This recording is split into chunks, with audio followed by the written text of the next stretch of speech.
We begin here. Eastern Cape Premier Oscar Mabuyane has laid charges against Dalindyebo King Dalindyebo for accusing him of being a beneficiary of extortion activities. Dalindyebo made the comments during a public meeting dealing with extortion in Mthatha. Now, Mabuyane says the allegations are serious and they need to be thoroughly investigated and all necessary evidence produced.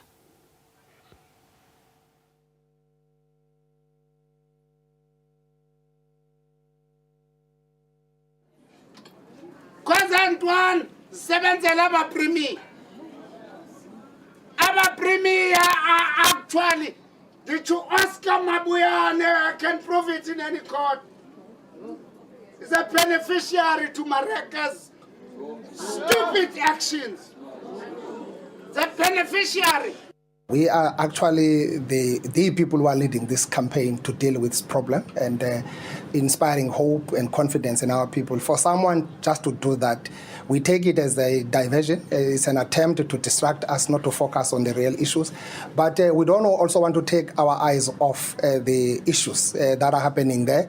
That's why we want police to investigate. So MEC has opened the case already. I'm doing an statement, an affidavit to actually get involved in the case myself because my name has been there and I'm a premier. All right, we stay with this particular story now and speak to our reporter Fundiswa Mhlekude. Fundiswa, of course, listening to what the Dalindyebo King has to say, these are quite serious allegations, which the Premier also says he's not taking lightly. Has the Premier laid a charge against the Dalindyebo King?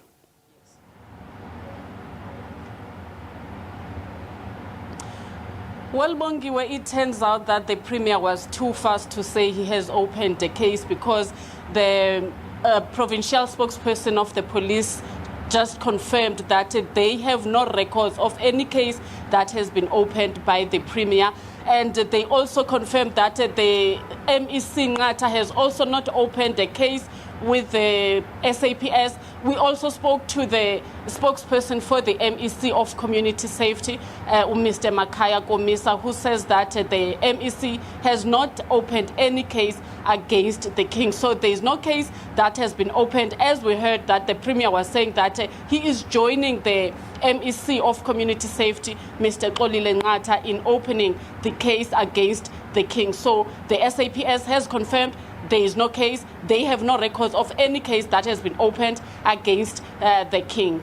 Quite an interesting development there because, I mean, when you listen to the Premier, it sounds like it was something that he would have had done and dusted by now. But of course, you've been, following various leads on this particular story, also speaking to the business community, a community that has been greatly impacted by what has been going on the ground when it comes to extortion cases. What did they say to you?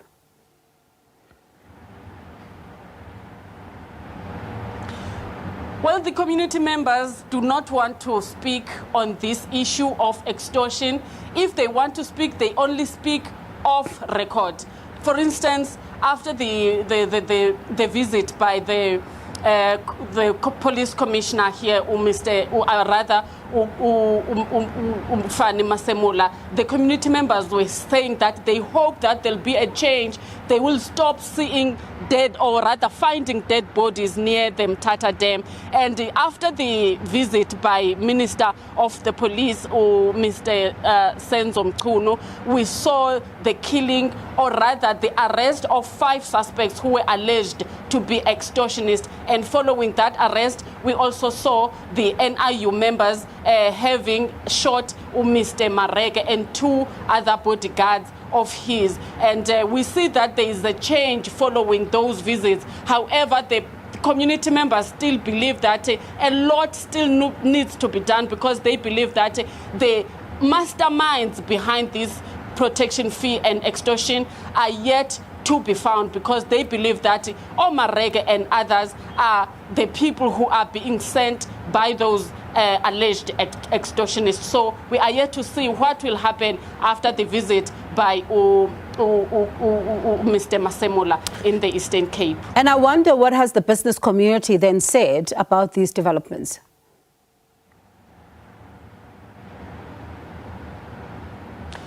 We have spoken to various members of the community, including social activists, including business people. the business people are saying that this extortion slash protection fee needs people to work together, to come together and fight this scourge, because they say, remember the 2021 looting that was taking place across the country?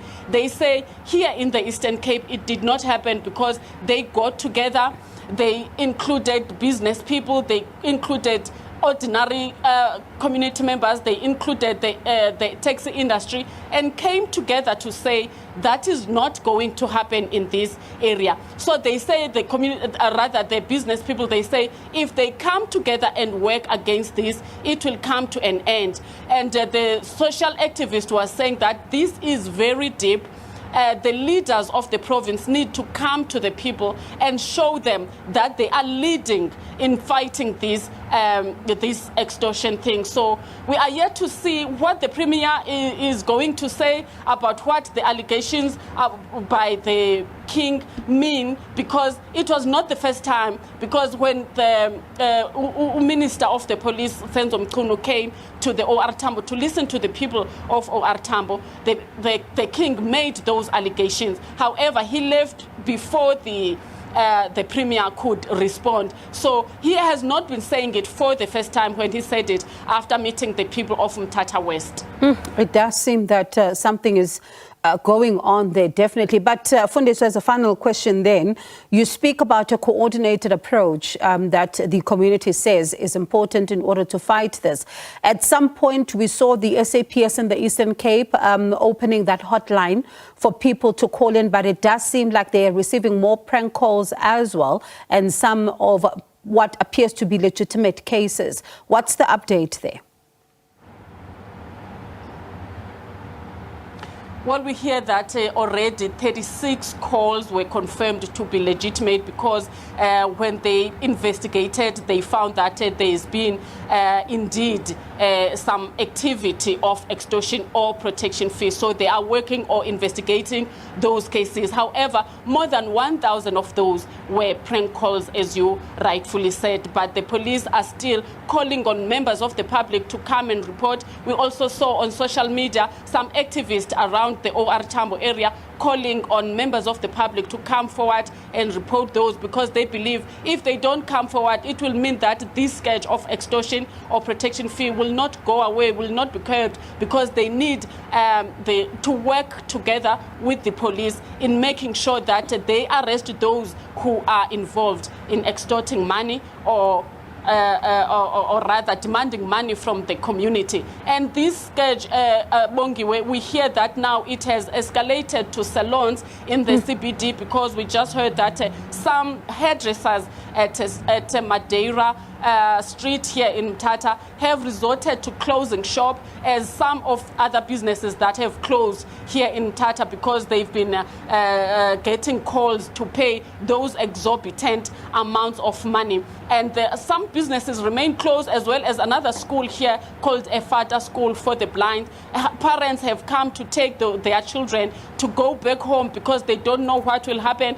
And a construction vehicle that is inside the school premises has also been banned. So it's quite serious and bad what is happening here in Mthatha, Bongiwe. Sure. What you're describing is a dire situation there, Fundiso. I mean, if salons are now having to close because of what is going on, it certainly is an emergency somewhat. But thank you so much for wrapping the day for us. That's my colleague there, SABC News reporter Fundiso Mhlekude. And of course, we've reached out to the Eastern Cape Police, and they confirm that there is still no case that has been opened as yet, but they refuse to come on air, of course, to clarify a lot of issues around this. And at the same time, the Premier's office saying that they cannot comment further as this matter has now been handed over to police. So we'll continue to keep you updated on this particular story.